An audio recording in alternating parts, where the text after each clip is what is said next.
Today we're going to talk about Ireland and England, predominantly England, not because Ireland isn't important, but because we know less about Ireland. The reason we know relatively more about England in its post-Roman period, that is to say after 420, is because of the historian Bede writing in the early 8th century. A monk at Jarrow, which was a part of a twin monastery in Northumbria, which you see on your map, the northeastern part of England before you get to what's now Scotland. Bede wrote, among other things, a history of the English church and people, which is full of miracles and very, very, pro-Christian, as much as Gregory of Tours, but is a much more easy-to-follow narrative, and a narrative with a certain kind of point. It's about the conversion of England and the establishment of the church. The other advantage for England over Ireland in terms of evidence is archaeology. A lot more has been done with excavating sites in England. Now, by England, we mean literally England, the part that is not Wales, not Scotland, not Ireland, the part of the British Isles. The ensemble, essentially the two islands, are referred to as the British Isles. Britain is England, Scotland, and Wales. Ireland is Ireland. The Britons, however, B-R-I-T-O-N-S, are the collective term for the Celtic population. Celtic is both a linguistic group and a somewhat vague ethnic term. It means the people who were there in the British Isles before the Romans came, and who were there afterwards fighting invaders from Europe.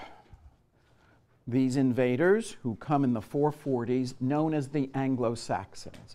Bede tells us it's the Saxons, the Angles, the Saxons, and the Jutes. The Angles give their name to England, Angleland. The Jutes we know nothing about. So, a certain kind of medievalist will go on about founding a journal of Jute studies and inviting contributors to something that we really have absolutely no idea of. It would be, in that league of smallest, thinnest volumes, at least in terms of three-dimensional books. The Saxons come from, there is still a very large part of Germany called Saxony. What the nature of these peoples are, how they were differentiated among themselves, is a source of a lot of real, or at least looks real, scholarship as opposed to studying the Jutes, but we don't have to go into that. But you need to get the cast of characters. Celts, Anglo-Saxons, and the Anglo-Saxons conquer much of the island, more or less what would become England, but not all. They do not conquer Scotland, they do not conquer Wales, and they don't really conquer Cornwall. So the western part of Britain remains Celtic. And to this day, Wales and Scotland consider themselves different from England. You can get into a lot of trouble by calling that area England with the people there, and particularly in Scotland, there's a possibility that they may separate from the United Kingdom at some point. Ireland. Ireland was never occupied by the Romans.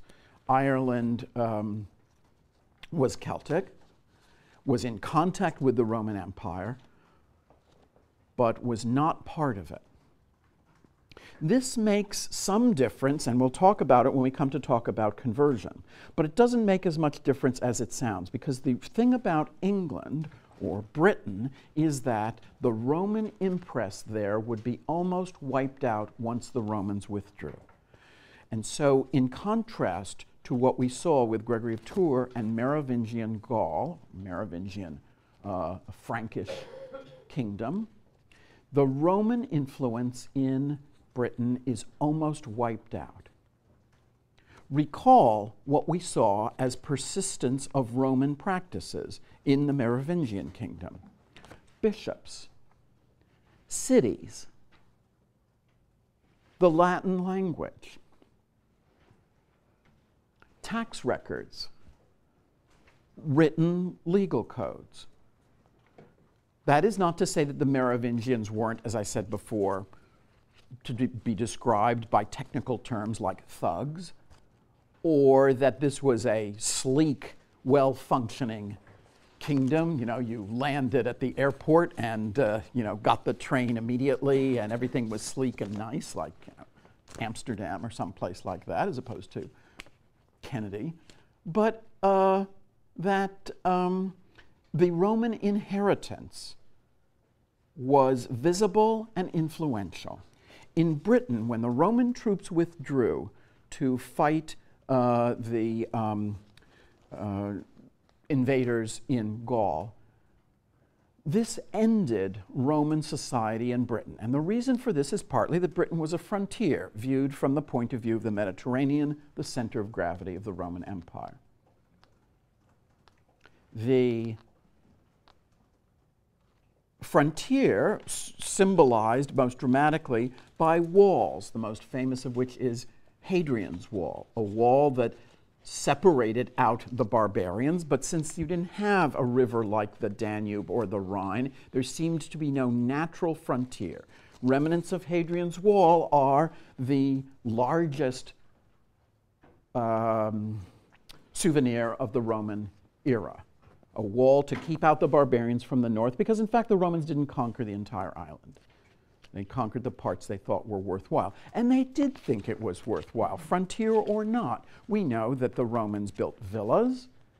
Might be a little cold, these somewhat open-air Mediterranean plan things, but mosaic courtyards, drank a lot of wine, much of it imported, built cities, walls, other fortifications, cultivated land.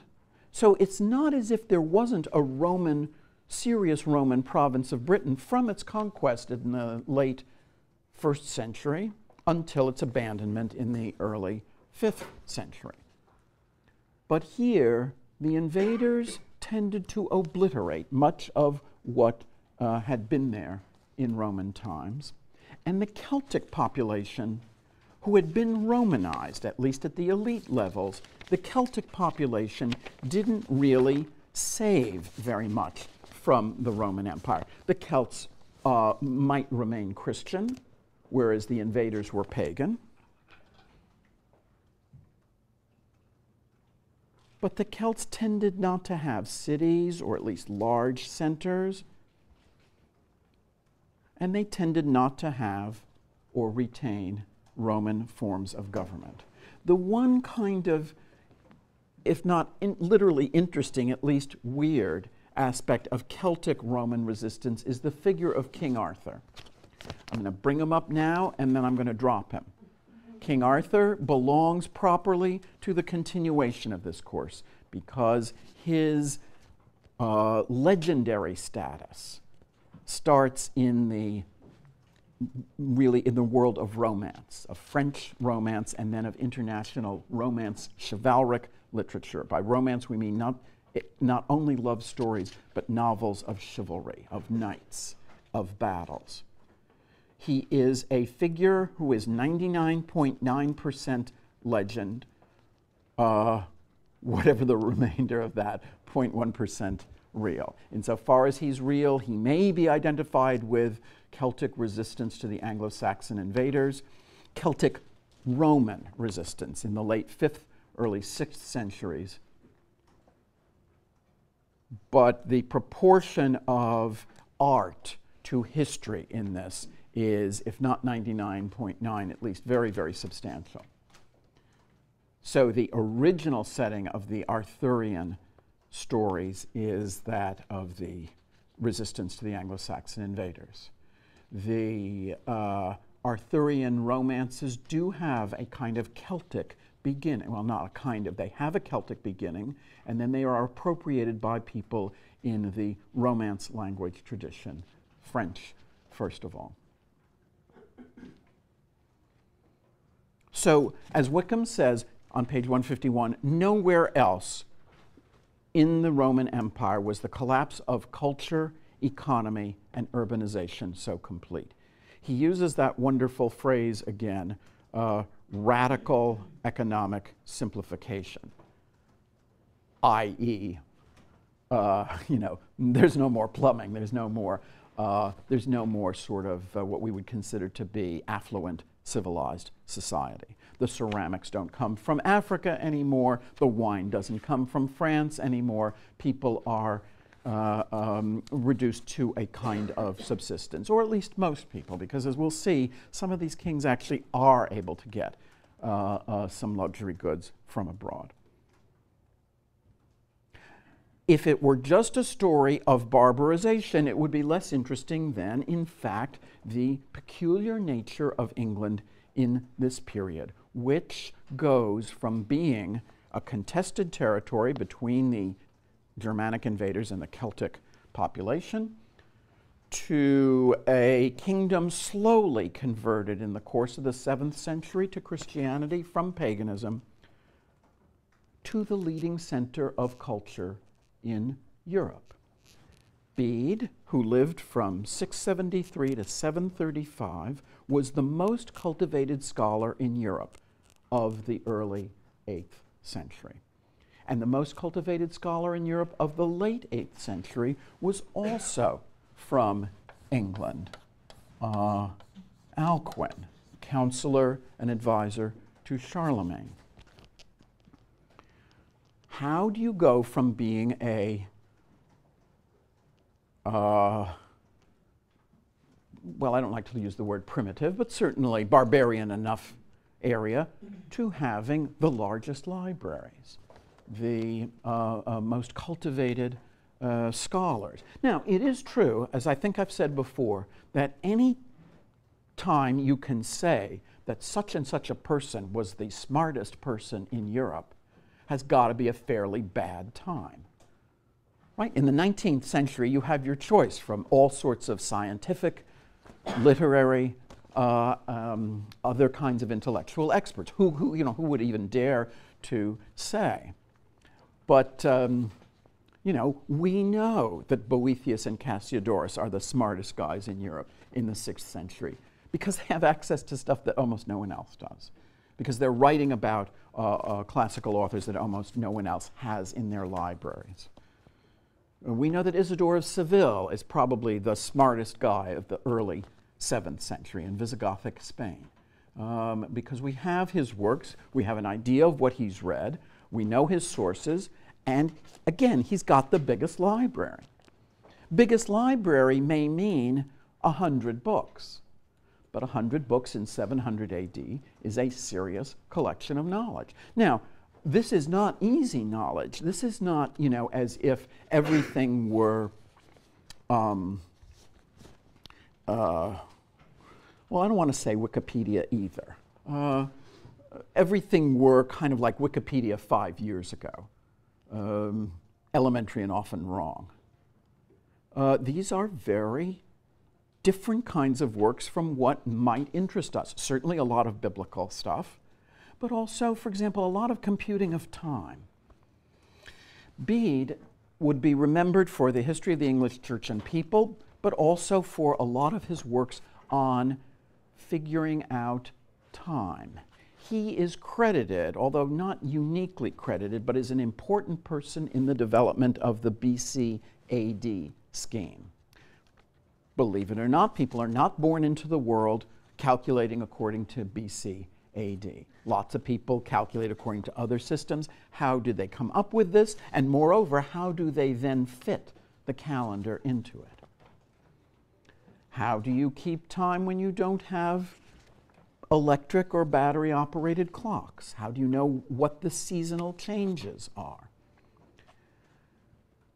But in fact, the most troublesome problem, which had been particularly controversial to the conversion of England in the generation before Bede, in the early 7th and mid-7th century was the calculation of Easter. Easter is a real problem. Now, naturally, it's not a problem if someone else tells you. If, in 1970 you open up a little pocket book calendar and, it says, okay, Easter is this day, you trust them. Or now, if you have some feature on your iPhone that gives you Easter for the next 3,000 years in case you want to know when Easter is in, 3500 AD, no problem. But if you're out there in Northumbria, or anywhere for that matter, in a monastery somewhere, where it's really crucial to celebrate it on the right day. Remember what I said about dogma and religious observation? God doesn't want you to say something like, dude, I don't really know when Easter is, but I think I'm going to celebrate it now. You can't do that. You can't just decide, I know it's sort of in the spring, nobody around here for miles and miles and miles knows how to calculate it, so what the heck? We'll do it on a Tuesday because I'm busy on what I think is Easter. That's not the way monasticism works, and we'll talk about that next week. The schedule is really, really important, but it's also difficult to figure out, and people disagree about it. To this day, the Eastern Orthodox churches celebrate a different date for Easter than the Western because they operate according to a different calendar. All right, well, so I'm not saying that this is the kind of knowledge that you ought to drop everything else to pursue, but it is a kind of knowledge that requires a sort of observation that, in fact, we do not have. Most of us, unless we're astronomy majors, have no idea what the sky looks like at night. A, because we can't see it because of artificial light, and B, because we're not very curious. We cannot track animals, most of us. And those of you who can, I'm interested in your knowledge. Most of us haven't the faintest idea how things grow, except because we've been to the Yale farm and, oh my gosh, look at this stuff. That's part of the reason for it, because we're not very close to nature. I think that environmental concerns notwithstanding, most of us have a huge investment in not being too close to nature. But the observation of phenomena is something that is much superior in so-called indigenous, primitive, traditional, or historical societies. So the story of England and Ireland centers on conversion, and the reason this is so is because conversion represents a change in orientation towards a larger world.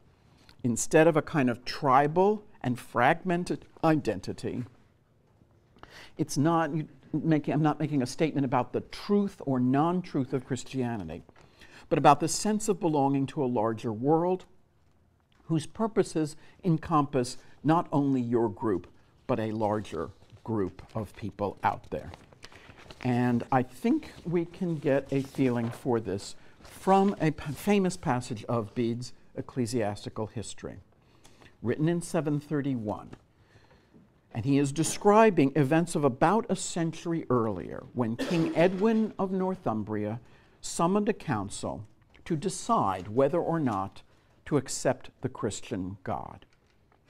And the chief of the pagan priests speaks in favor of embracing Christianity, even though you would think that he would be the defender of the old faith. He, in fact, speaks to this assembly, according to Bede, in favor of Christianity on the grounds that it tells us what went before us and what will come after us.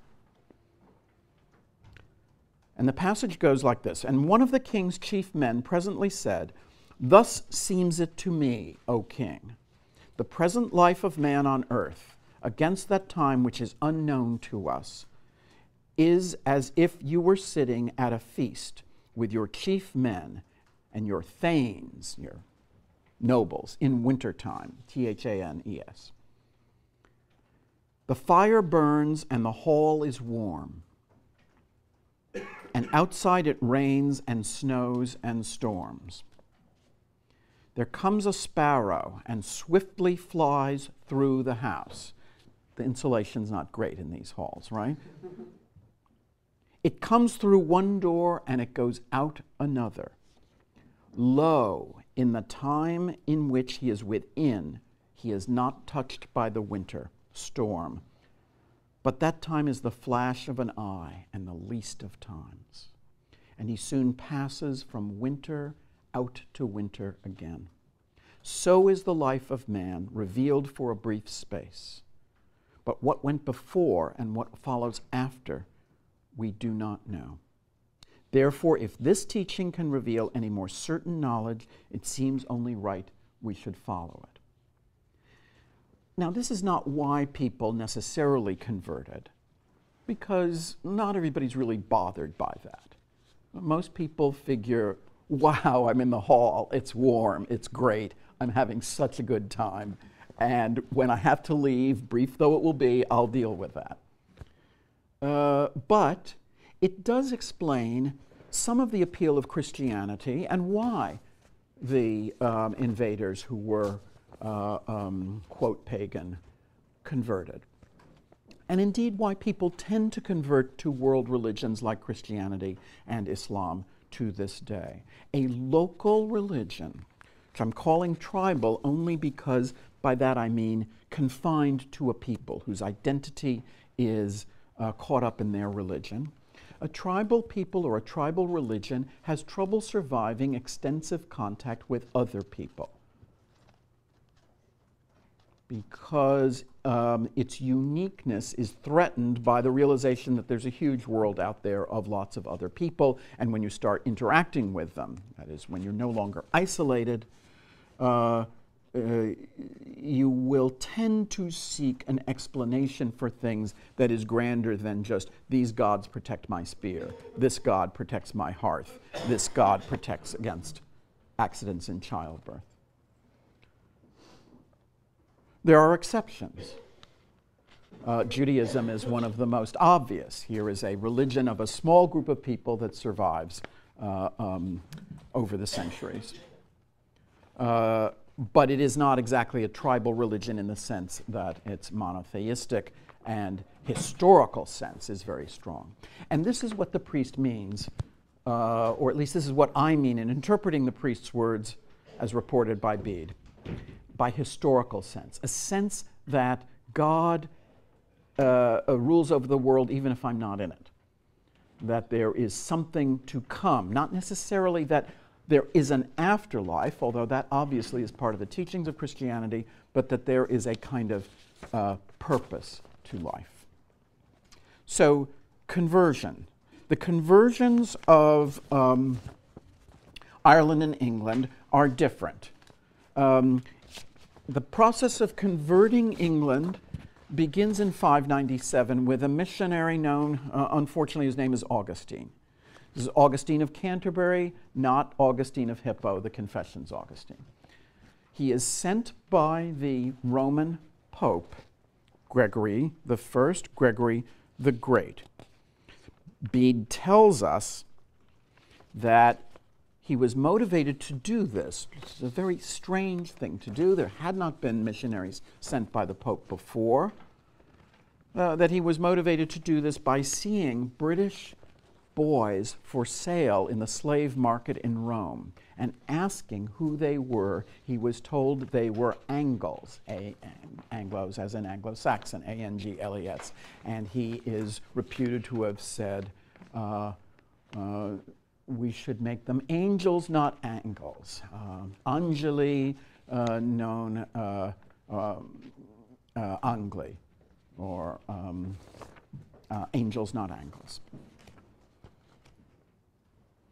Whatever the story, Augustine arrived around 597 at an island that had some remnants of Celtic Christianity, but is basically pagan and barbarian. He landed in Kent, in the southeast corner of the island, closest to the continent. And on this map, what I'd like you to know particularly are Kent, with Canterbury as its capital in the southeast, Wessex in the west, which I think I've helpfully underlined, Mercia towards the center, Northumbria, northeast. The most important kingdoms in England, and Wickham has emphasized how fragmented this territory was, the most important kingdoms would be at different times Northumbria, Mercia, and Wessex. But the first place to convert is Kent. It faces the continent. The pagan ruler of Kent had actually married a Christian princess from Merovingian Gaul. And Augustine established the first bishopric in Kent at Canterbury, which would be henceforth the major ecclesiastical center of Britain, its archbishopric. Bede tells us about this, but he also tells us a lot more about Northumbria, which is where he lived. And here you can see the off-again, on-again pace of conversion. The pious King Edwin, who had that council that we just described, converted his people after a vision. But after his death in 633, his successor went back to the old traditional religion, renouncing Christianity. And then the successor to that king, a man named Oswald, reestablished Christianity. But he was killed in battle by the pagan king of Mercia in 642. Only in the 660s, 670s is England pretty definitively converted to Christianity. We can see this kind of transition in two of the most famous sources of information about this world. The poem Beowulf. How many people have read this? Yeah, everybody's read this at one time or another. Beowulf does have some little Christian themes, and there is some debate as to what extent the poem is to be understood in Christian terms. But in its atmosphere, its rituals, the burial in the ship, the burning of the body, the devotion not only to war but to feasting and to gold, ring giving, it evokes, not merely evokes, it is a description of a warrior society in which, although it is written in Old English, remember that it actually takes place in Denmark. This is a North Sea world in which the communications patterns are such that you could write an English poem about someone who goes over to the mainland for adventure. The other source is one of the great archaeological triumphs of the last 100 years, the so-called Sutton Hoo treasure, which is in the British Museum.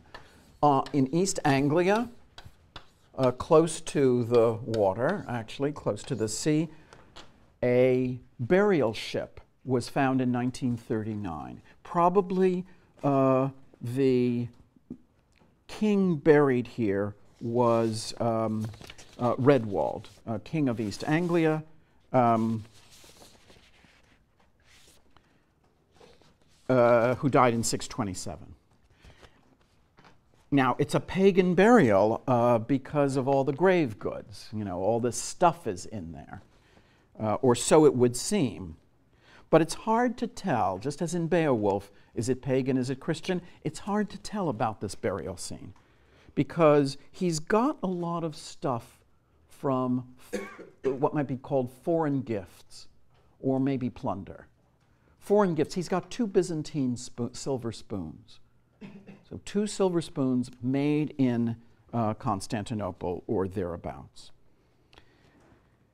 He's got gold coins. They're mostly from the Merovingian kingdom, and they're different. They're all different. This is not an economic thing. This is a treasure thing, right? The difference between economy and treasure is that treasure is just for hoarding, and economy is fluid and transactional. The hoarding, of course, we see in Beowulf most obviously with the dragon. The dragon is not accumulating the treasure in order to safeguard his retirement, you know, or trade up in caves. He just sleeps on this treasure. And the point of that is, of course, that people accumulate treasure for non-economic reasons, for reasons that have to do with their own satisfaction or their own anxieties. And the utility of treasure is generally overestimated. Nevertheless, of course, at the same time, this is a world in which gold, treasure accumulation, is what men do.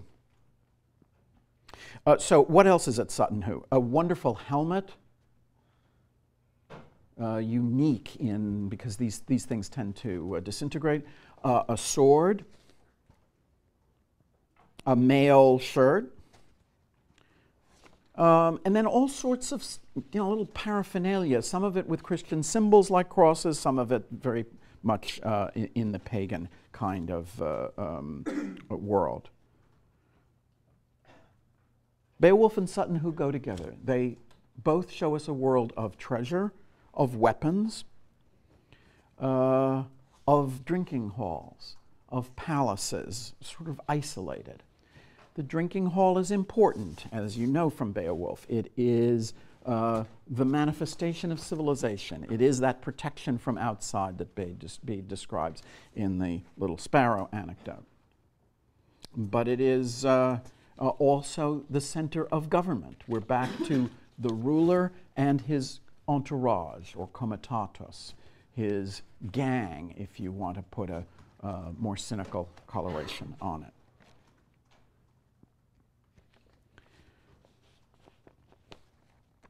So the conversion of England is completed by the late 7th century, but it is a more complicated story than just monolithic Christianity versus monolithic paganism, because there are two kinds of Christianity that seek to convert England, one from Ireland and one from Rome. Ireland, let's just pause over Ireland. Never part of the Roman Empire, as I said, but it's also the first place outside the Roman world to have been converted to Christianity. The first place in Europe, actually. The first place, period, is Ethiopia. Ethiopia, of course, in northeastern Africa, would be converted to Christianity very early, 4th century AD, probably. But within Europe, Ireland was converted to Christianity by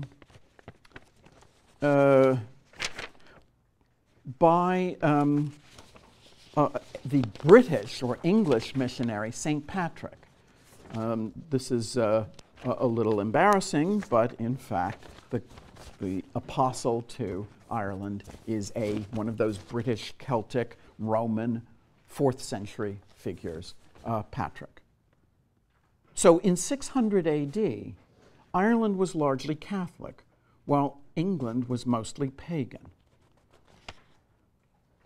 Irish Christianity had certain peculiarities, some of them related to its lack of a Roman past. Thus, for example, it did not have bishops, really, or the bishops were weak, because there had not been cities in Ireland on the Roman model, and therefore Christianity didn't have an urban background, but rather a very decentralized and rural background. The most powerful institutions in Ireland were monasteries, because these were great rural centers, and so the monks ruled over the bishops generally. Irish monasticism was very austere. The Irish monks were more ascetic than the monks we'll be meeting next week from the Benedictine tradition started in Italy. And they also were less fixed in one place.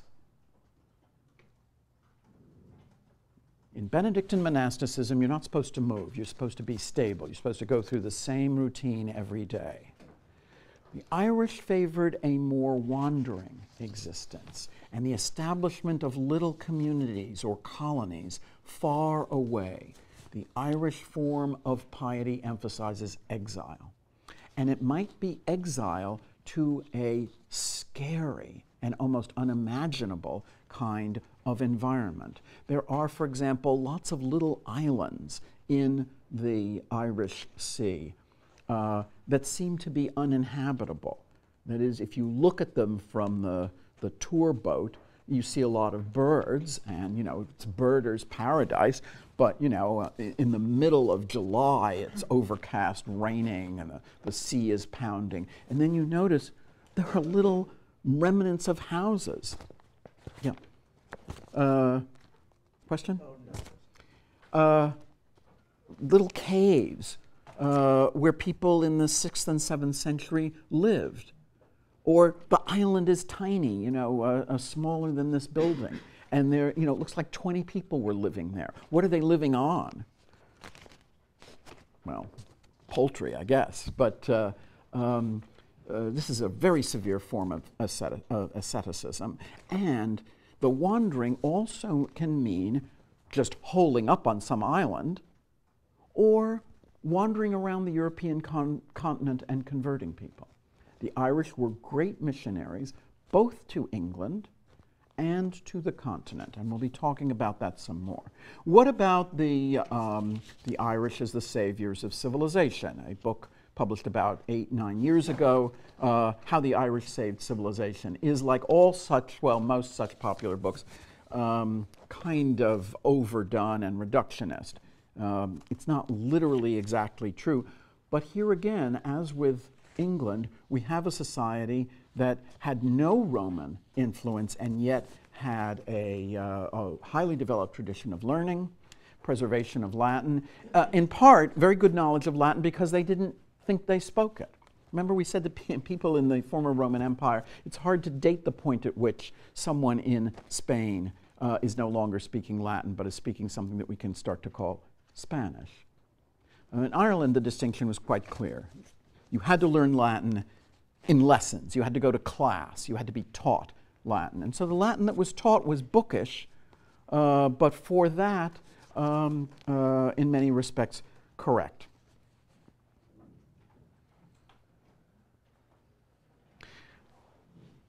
Finally, the Irish celebrated Easter according to a different calendar. And so we refer to the Irish or the Celtic Church. We mean this more decentralized church, this somewhat more wandering missionary church, a church that was less hierarchical and less organized around bishops than that of its rival Rome. The story of the 7th century in England is therefore partly the story of competition between paganism and Christianity and flip-flopping between them, and competition between Irish Christianity, represented by, for example, the monastery of Iona in what's now Scotland, Iona, the missions of St. Aidan, Aidan, whom Bede describes with great sympathy, even though he doesn't agree with him. But the controversy really centered, ultimately, or at least in an immediate sense, over Easter. At the Synod of Whitby in 664,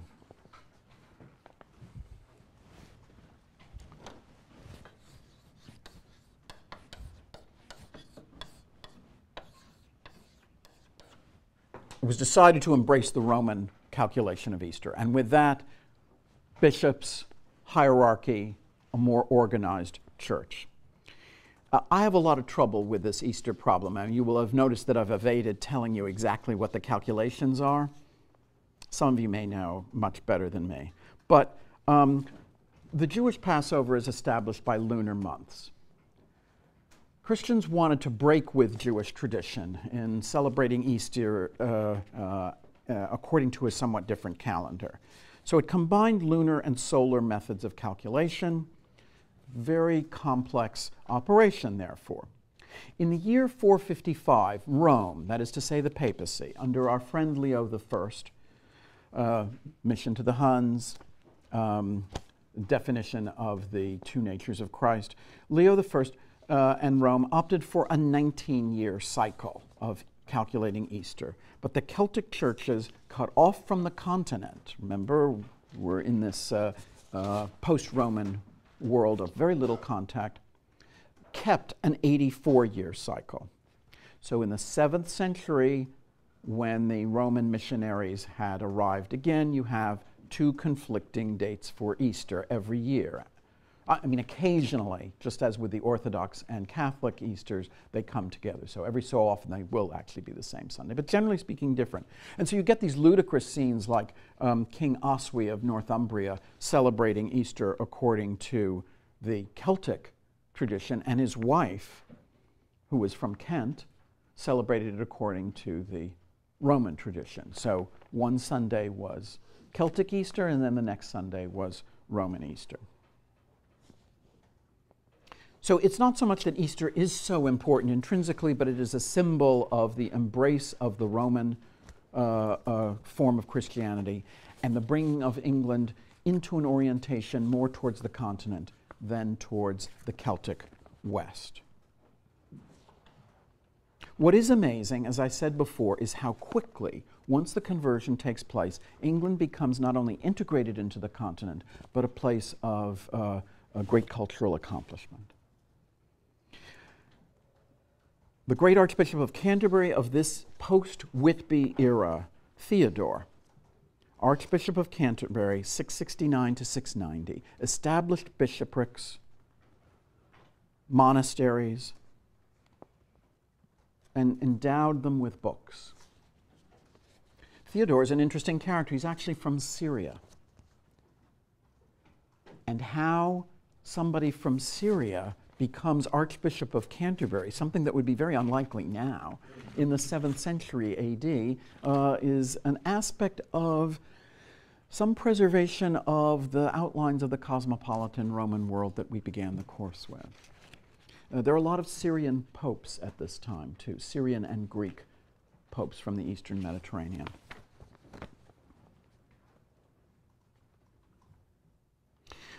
The first manuscript we have of the Bible as a single manuscript, in other words, where all of the books of the Bible are contained in the same volume, is from this place and this era, the so-called Codex Amiatinus.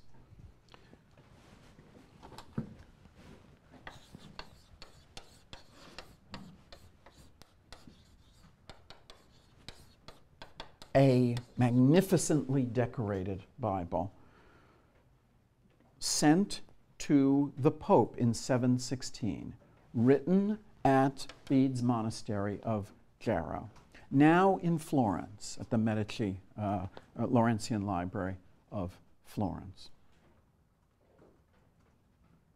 It is decorated in this very distinctive style that you all know, if not from courses from Christmas cards and stuff. The Book of Kells is the most famous example of this. This is the so-called insular style because it's shared by both Celtic Ireland and Anglo-Saxon England. Lots of intricate curlicues, complicated animals, magnificent contrasts of color, a kind of abstraction when you first look at it. It looks like an oriental carpet.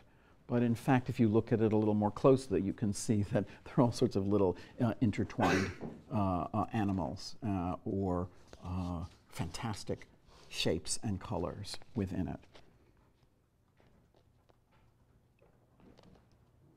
Questions? Problems? We could spend an entire semester on England, but I think we've had at least a taste of its significance, both in its own right and as one more and rather different aspect of the post-Roman world that we've been occupied with. I'll see you for the exam on Monday. Today we're going to talk about Ireland and England, predominantly England, not because Ireland isn't important, but because we know less about Ireland.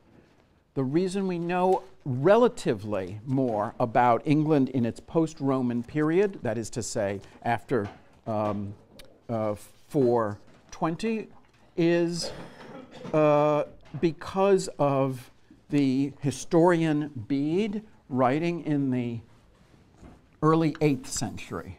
A monk at Jarrow which was a part of a twin monastery in Northumbria. You see on your map the northeastern part of England before you get to what's now Scotland. Bede wrote, among other things, a history of the English church and people, which is full of miracles and very, very, pro-Christian as much as Gregory of Tours, but is a much more easy-to-follow narrative, and a narrative with a certain kind of point. It's about the conversion of England and the establishment of the church. The other advantage for England over Ireland in terms of evidence is archaeology. A lot more has been done with excavating sites in England. Now, by England, we mean literally England, the part that is not Wales, not Scotland, not Ireland, the part of the British Isles. The ensemble, essentially the two islands, are referred to as the British Isles. Britain is England, Scotland, and Wales. Ireland is Ireland. The Britons, however, Britons, are the collective term for the Celtic population. Celtic is both a linguistic group and a somewhat vague ethnic term. It means the people who were there in the British Isles before the Romans came, and who were there afterwards fighting invaders from Europe. These invaders, who come in the 440s, known as the Anglo-Saxons. Bede tells us it's the Saxons, the Angles, the Saxons, and the Jutes. The Angles give their name to England, Angleland. The Jutes we know nothing about. So, a certain kind of medievalist will go on about founding a journal of Jute studies and inviting contributors to something that we really have absolutely no idea of. It would be, in that league of smallest, thinnest volumes, at least in terms of three-dimensional books. The Saxons come from, there is still a very large part of Germany called Saxony. The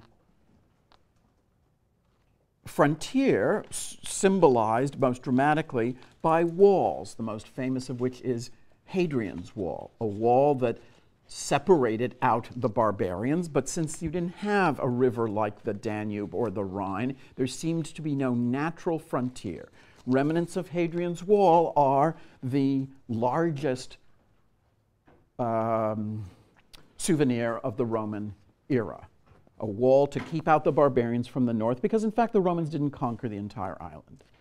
They conquered the parts they thought were worthwhile. And they did think it was worthwhile, frontier or not. We know that the Romans built villas.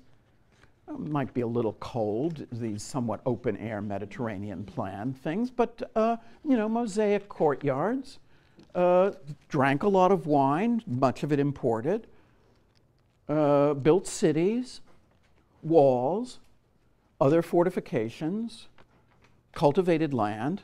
So it's not as if there wasn't a serious Roman province of Britain from its conquest in the late 1st century until its abandonment in the early 5th century.